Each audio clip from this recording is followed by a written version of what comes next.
This is Duke University. I'm William Darity, Jr., better known as Sandy. I'm the Samuel Du Bois Cook Professor of Public Policy, African and African American Studies, and Economics at Duke. My name is William David Hart. I'm Professor of Religious Studies and Department Head at the University of North Carolina, Greensboro, and I usually go by the name Bill. I'm interested in a project, presenting work on a project that I tried to develop a few years ago. I was at Stanford on a fellowship, and while there I began to accumulate a set of materials, both fictional and presumably historical, on Nat Turner. And then I also was simultaneously reading Manning Marable's biography of Malcolm X. And at some point I had the idea that actually there would be some value in trying to compare the way in which each of them have been represented. And so, maybe a central commonality is that they both are figures that come out of a prophetic tradition that's linked to the content of the Old Testament rather than the New. And in fact, some people have actually referred to Nat Turner as Old Prophet Nat.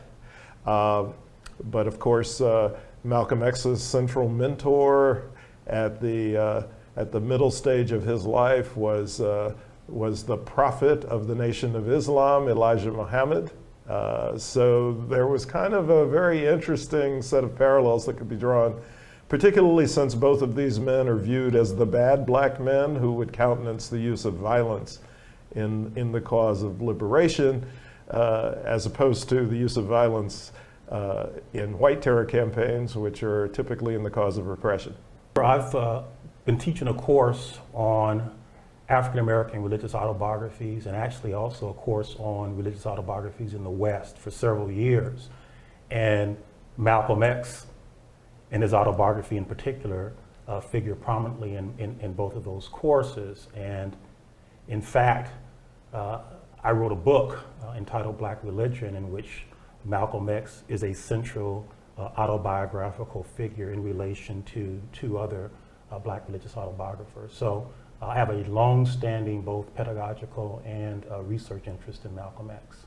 I think in the present moment, there's a tremendous emphasis on the notion that we are transracial or post-racial, or that we have moved beyond the salience of race as a factor in shaping inequality in American society. Now, as an economist, I think that that's actually absolutely incorrect on a factual basis. But it has meant that the kinds of tactics and strategies that people continue to pursue have focused more on personal responsibility than on social movements. And I think during the period in which Malcolm X was part of the Nation of Islam, you could argue that the personal responsibility trope was kind of central to their message. But when he moved away from the Nation of Islam and began to form his own separate political agenda, I think there's much more attention drawn to developing a social movement to try to change the world.